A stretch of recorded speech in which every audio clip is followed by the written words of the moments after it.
first met Nate by a Zoom call maybe a month or 2 months ago, and he's tackling one of the most challenging, frustrating, ongoing problems that we face in senior living. And it's not just a senior living problem, but the question is how do we appropriately motivate team members and reward them for going the extra mile? And Ceca Foundation is focused on addressing that question. And he's going to talk a little bit about what we're doing. And we're actually going to put what Ceca Foundation is doing into action. And so he'll talk a little bit about how that's going to work during the process, during his presentation. And with that, I'm going to stop the share. And I am going to turn it over to you. And you're up. Okay, great. Let me switch over to sharing here as well. So first off, thank you so much, Steve and Lola and the Senior Living team.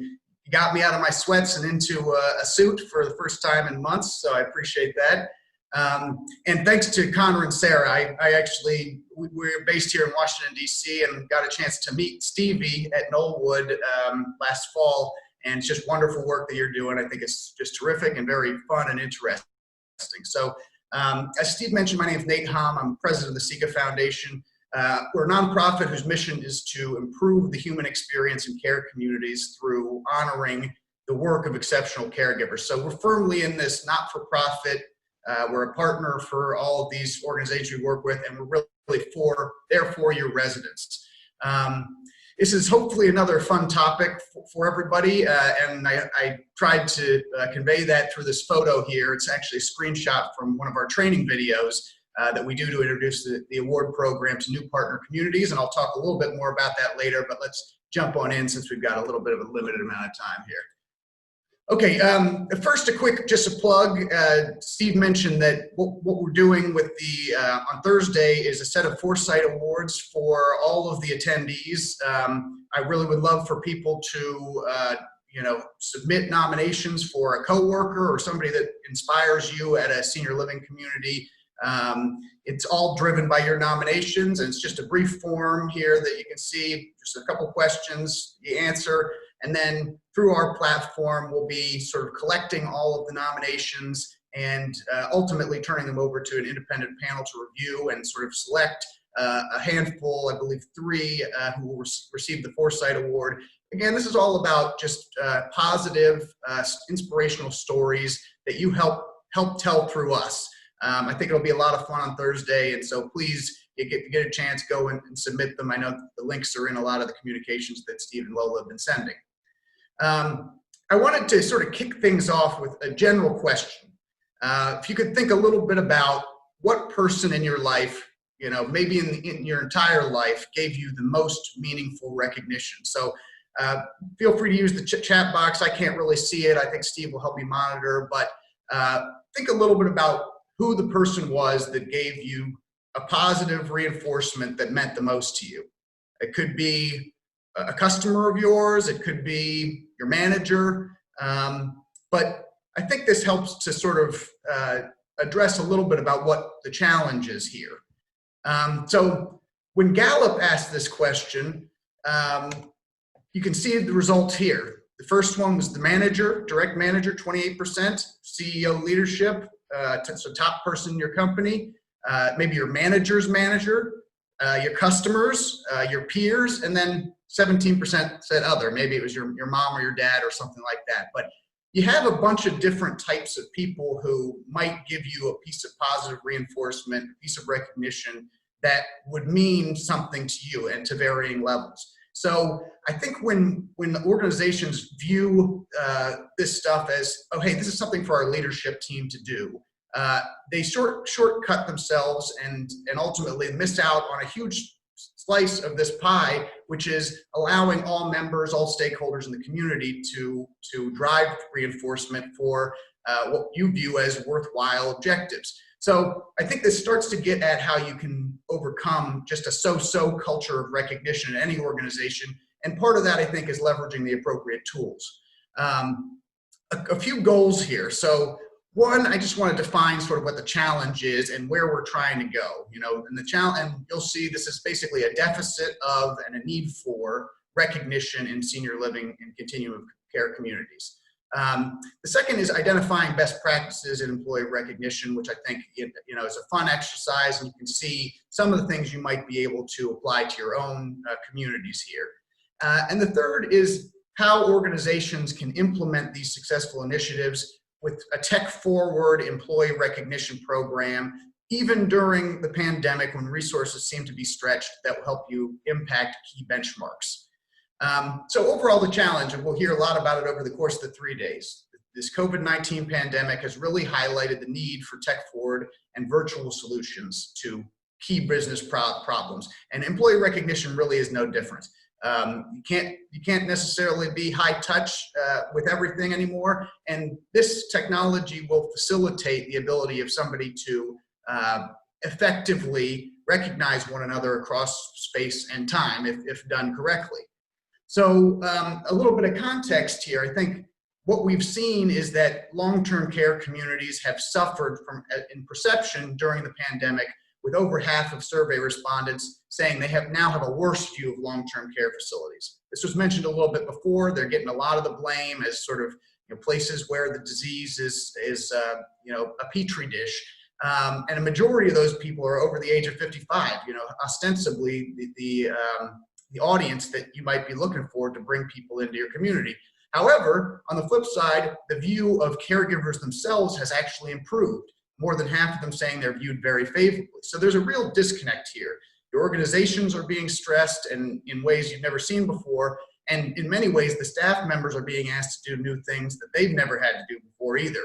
So when you think about it, according to what the research says, employees who feel that they aren't recognized for these above and beyond the job duties at their work, they're twice as likely to say that they will quit in the next year. So that's something, again, an extra stress you really do not want to have to deal with given all this going on.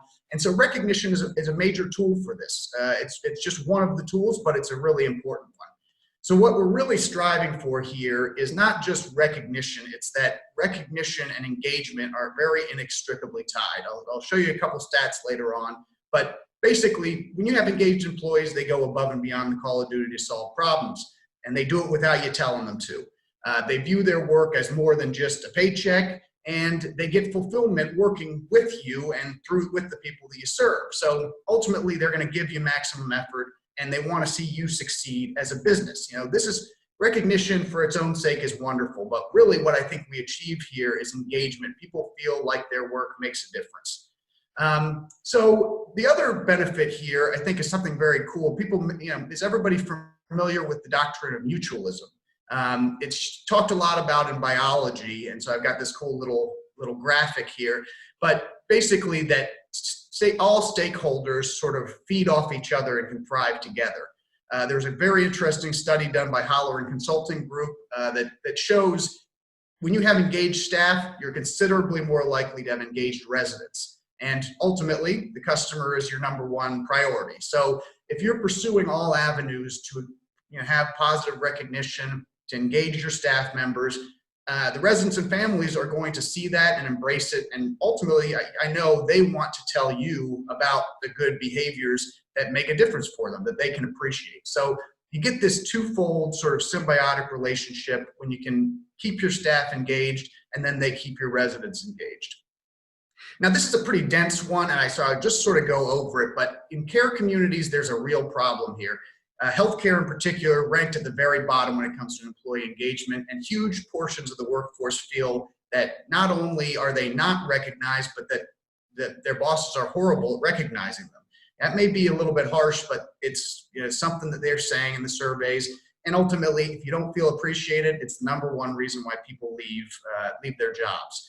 And combined with all of the burnout metrics and the concerns about care suffering generally, organizations are losing huge amounts of money and the turnover rates are rising, and clearly we've got an even more tight job market, so that it's hard to find good help. So I think in the ideal state, what we're striving for is that recognition, among other things, career opportunities, and your reputation as an organization are seen as these top engagement drivers and get the appropriate attention they deserve.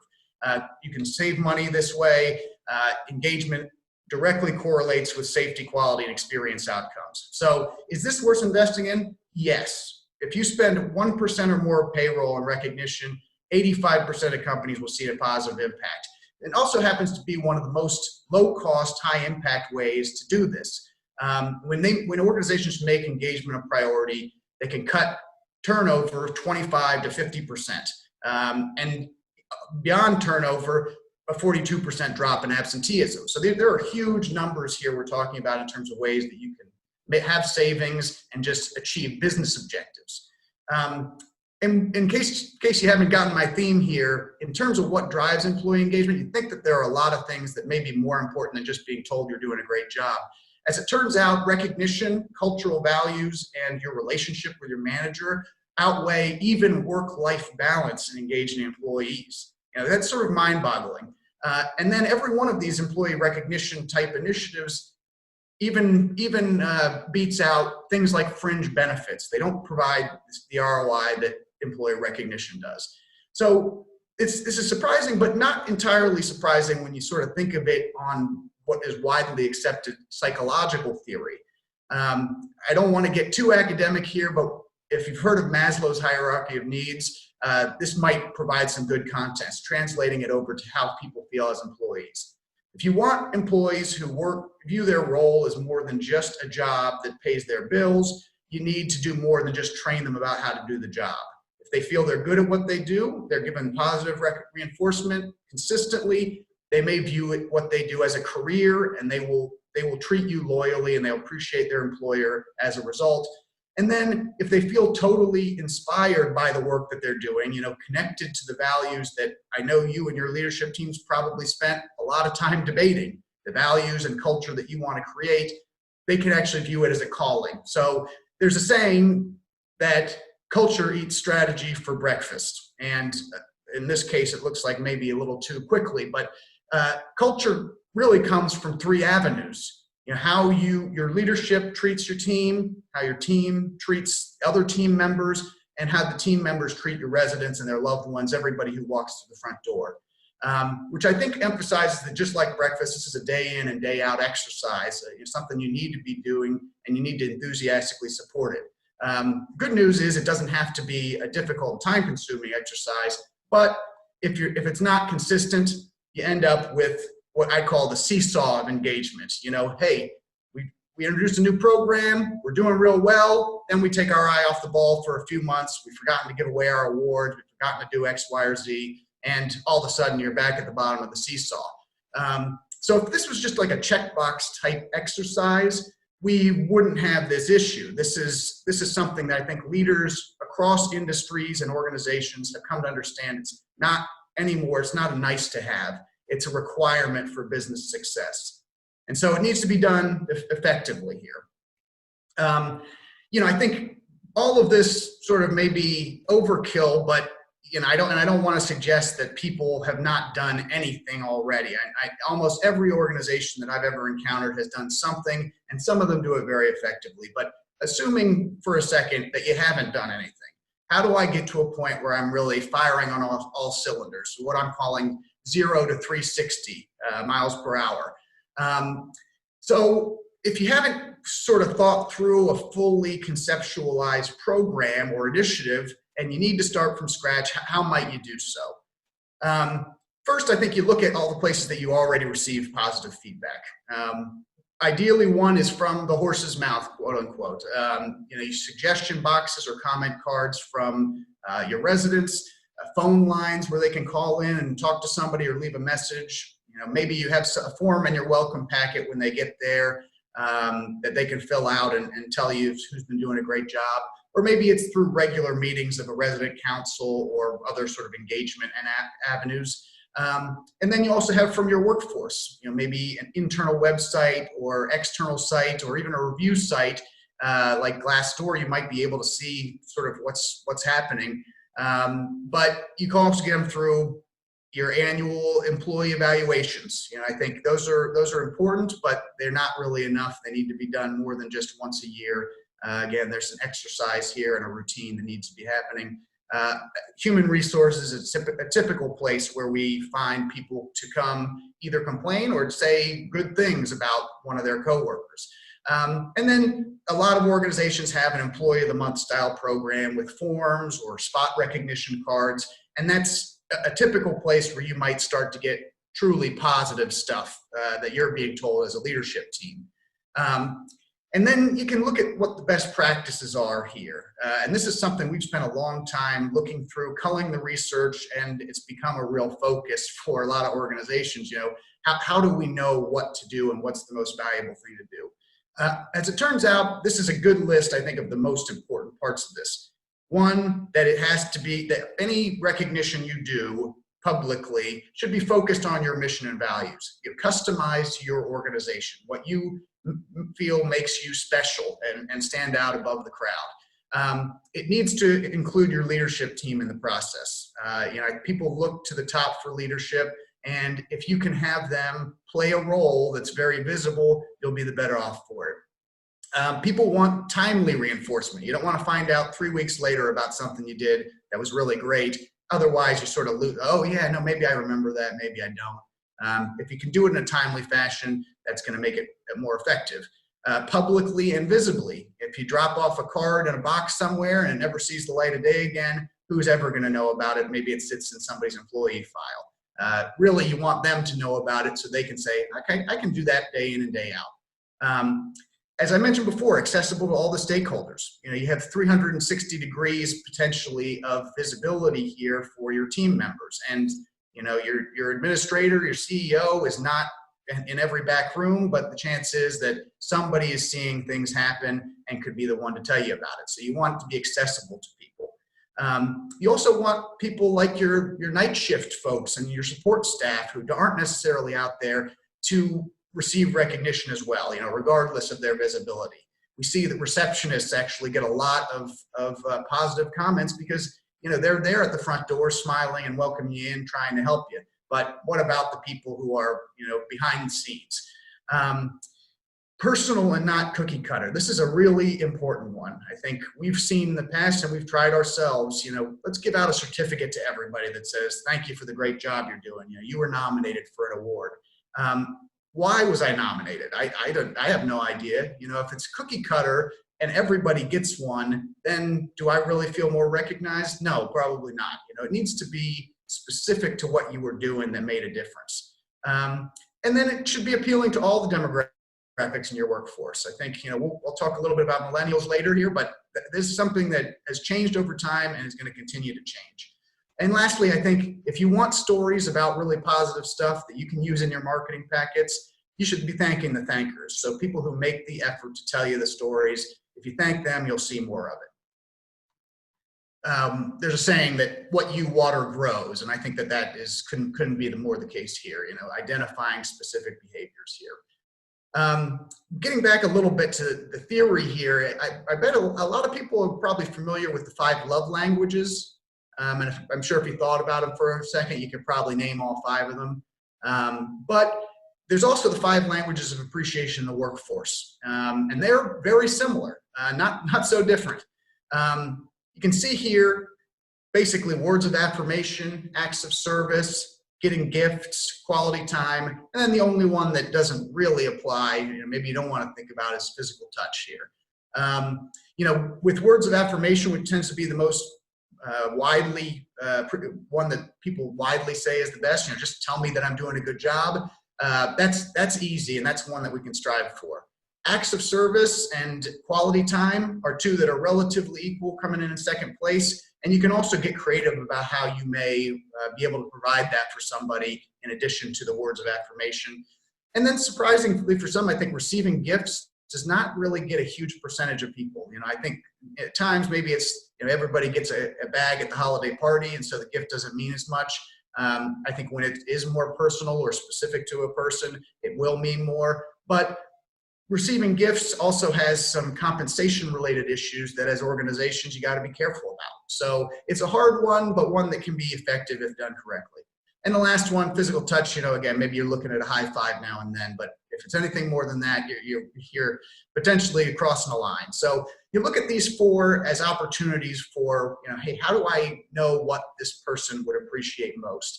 And I think that that's one of the things that, you need to find creative ways to understand, whether it's through managers or through people's friends within the facility. That's something that's worth spending a little time on. So with all this in mind, how can technology really work for you as an organization? I mean, first off, it's a time saver. If you put in the time to create it, it's a long-term time saver. Centralization, automation, the visibility of some of this positive feedback. There's ways to make it very easy to see for residents and the staff alike. It's remote and it's sterile. You don't have to be touching a little piece of paper or in close contact with somebody to come and tell them, hey, you're doing a great job. And it's measurable. It makes it very easy for you to evaluate whether things are going well. Of course, the pitfalls tend to be when you're using technology, you got to train people. You got to let them know how it works, which can be time consuming.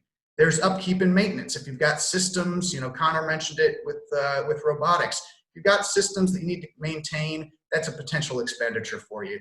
And so ultimately, I think the big one that keeps organizations from doing a lot of this stuff is cost.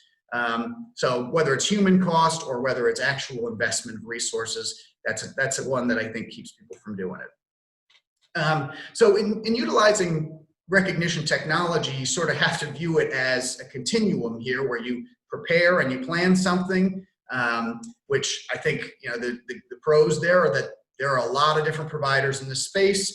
They're highly customizable for your particular business or workforce. They provide recognition and rewards sometimes. Maybe you can redeem points for a blender. And they spread the responsibility around of maintaining the program. But the cons are that is a wide variety of features. And if you don't really know what you want until you know it. And that means doing a whole lot of research and that it fits with you and your industry. Then if you choose a solution, you want to implement it. And again, there's some upside there. It's an opportunity to start new, to create a culture around a program that you've thought through and can fit for you, and you integrate it with the mission and values that you have. Again, that's something that really helps your workforce know that you don't just talk the talk, you walk the walk with rewarding your staff for doing these things.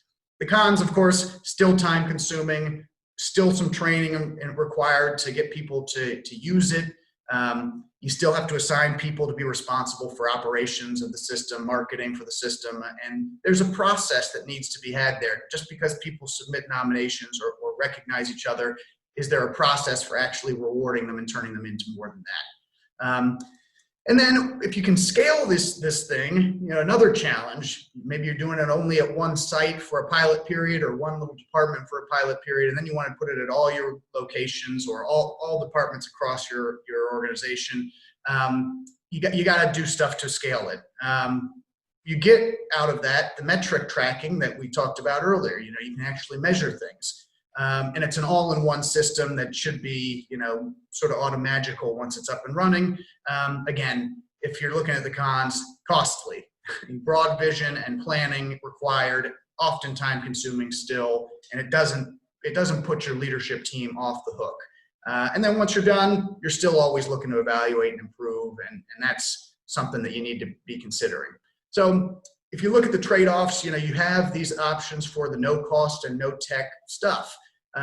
Controlling costs is, of course, getting less robust technical systems, but I think what ultimately happens is the savings are mitigated by the extra human efforts that you need to coordinate, organize, support all this stuff. So some examples of the varying different technology-based solutions: you can do no cost, no tech, paper-based, put it in a box somewhere, and then a person collects it, aggregates it, synthesizes it, sends it around. There's a lower cost way that is low tech as well, but you have an email address where you ask people to send their nominations to. You're at least aggregating them, but then there's a lot of requirements around how you get that back out to the people or to a selection panel or something like that. Medium cost, maybe you create a website. It stores in a database. You can automate a couple of these things. So it costs a little bit, but it makes it a little easier. And then the higher cost, higher tech solution of platform-based, multi-directional, all stakeholders involved, and you get automation, you get custom segmented systems, etc. So you sort of got to choose between these. And I think that the current concern is the high level of investment required to get to that ideal solution. But what we're seeing in the recognition space is that if you can have social recognition, meaning recognition that's easily shared amongst your different communities, partners in your community, then you make a big difference. So using social recognition, you can achieve a lot more in terms of impact, and the business impact as well is improving your revenue, improving NPS scores, and individual performance. This is just something that I think it makes sense, but you got to invest the time into creating it. So again, I want to just emphasize that nobody's in this alone, or you can say you need help, and there are people out there to help. And some of those people are the staff members in your facility. So when you use peer-to-peer recognition, again, you're pulling in from a lot of areas, but you're also allowed to get a lot more of a positive impact. And companies that do this see increases in customer satisfaction that I think make the juice well worth squeezing here. You spread the responsibility, the resource-intensive nature, and centralized recognition into a more decentralized model that, again, will benefit you down the line.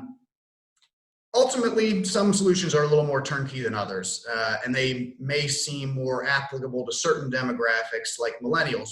But I really enjoyed this quote: if you're offered a seat on a rocket ship, don't ask what seat.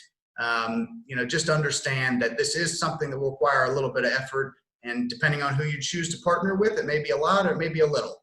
But if you've got millennials work on your staff, and I think probably everybody out there does, your programs should be optimized for them as well. And people who prefer instant feedback, which I think is a widely accepted thing, using mobile, using web-based technologies, that this is the way you can do it.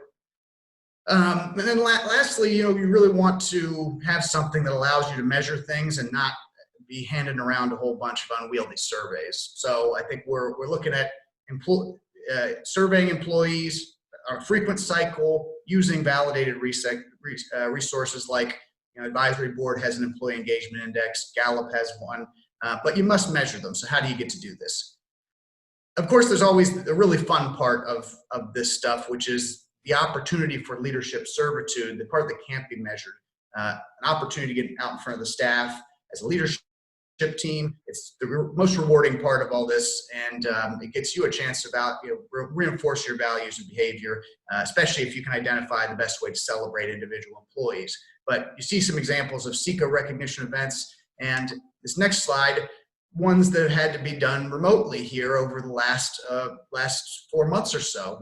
All these virtual presentations that we've seen can still be effective through our foundation's program. And again, it's a lot of fun. It gives opportunity for creativity. We've had a number of people do what we call a secret square, which is have a family member remotely Zoom in, and when they announce the person, they say, we've got a surprise guest, and they turn over the square, and it's their daughter or their mother, and that is a way to make this even more special. People who could share it that weren't able to come and do this before. Lastly, I wanted to just quickly go over what we do as an example of how we've tried to put these best practices in. So Ceca is for celebrating caregivers. As I mentioned, we're a nonprofit. We were sort of founded in memory of Mary Lawler, Matt and Rosemary Lawler, their mother, who was in the Women's Army Corps in World War II, and it was through Omaha Beach on the way to Paris right after D-Day. She was cared for by a staff at Knollwood that really gave them a lot of faith in allowing somebody else to take care of a loved one. So we're here basically to celebrate caregiver excellence and the quality of care by having a sort of easy turnkey program that both recognizes and engages the staff members, and its focus is really on those high-touch acts of care. It's not about competency, it's just things that one human being does for another, and it's complementary to other programs that you may do. So what we're trying to do is take all of the burden off of you to do this alone, an easy-to-use technology that's not too complicated, and promoting a wide participation through stakeholders and through easy-to-use technology. There are a couple examples of how caregivers are recognized through our web-based technology. Again, you don't need to install a bunch of apps. Basically, visit a website, log in, start typing the name of somebody, and you can nominate Steve or Lola for something that they did during the conference. We also have a TV network that basically scrubs nominations to ensure that there's no HIPAA complaints, and displays honoree photos and people nominated publicly, so that you're constantly getting people recognized in a public fashion through these networked monitors. And then the mobile application, more folks have smartphones now than have a PC or laptop at home. So having that mobile avenue is a real easy way to nominate one another. But of course, there's a process here, and we've spent a long time really developing this to provide credibility, including all of the people in your community, your healthcare community, your long-term care community. So you get a leadership team member, you get a resident or their family member involved, and then somebody from Ceca to help out and make it so that nobody has an overwhelming vote. And it's really about the merits of what was said about the person. And then finding ways to really make the public recognition impactful.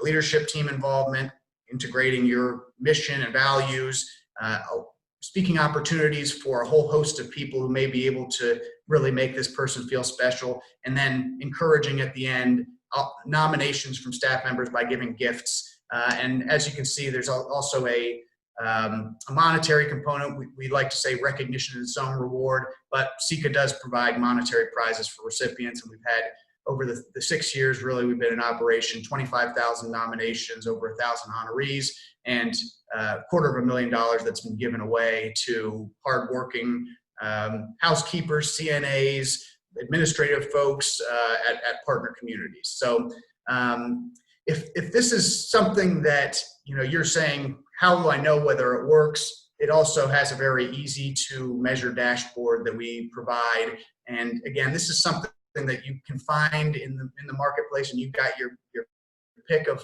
places that do it. As a nonprofit, we really try to do this in a way that we're there for you and your staff and your residents, and not to take some fees from you. There's a small investment required, but it's something that again we do as a part of our mission, our mission as a nonprofit. So we want to show you that this works. Broad recognition. We use the Net Promoter Score and other engagement metrics, and we look at retention. We want to help you keep your best and brightest, and we've seen an impact on all of these different metrics.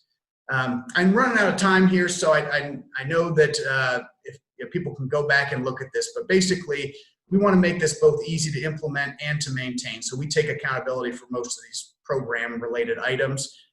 Most organizations can get launched within 30 days, and then allocate maybe 15 minutes per award period to a handful of different staff on an ongoing basis to keep it up. Otherwise, we're doing all of the hosting and maintenance on the technology components. A lot of the operational and marketing accountability falls on us, and we just need you to support it and talk about it, at your staff meetings, and encourage people to nominate. So you see a little bit of information there, and I'll let you make sure the presentation gets out and you can check it out. And just the last pitch for submitting nominations. You see the URL here at the top. We'd love to hear stories about things people are doing in your communities that we can honor on Thursday. And the nominations are due by the 11th here at 5 p.m. Pacific time. Get those in. Would really love to read them. So I think we're out of time, but if there are any questions, again, I'd be very happy to read them. I couldn't see if there were any coming through on the chat, but really appreciate getting to tell you a little bit about what we love doing, which is finding ways to effectively recognize workers in care communities, senior living communities, hospitals, and skilled nursing facilities. So thank you again. Nate,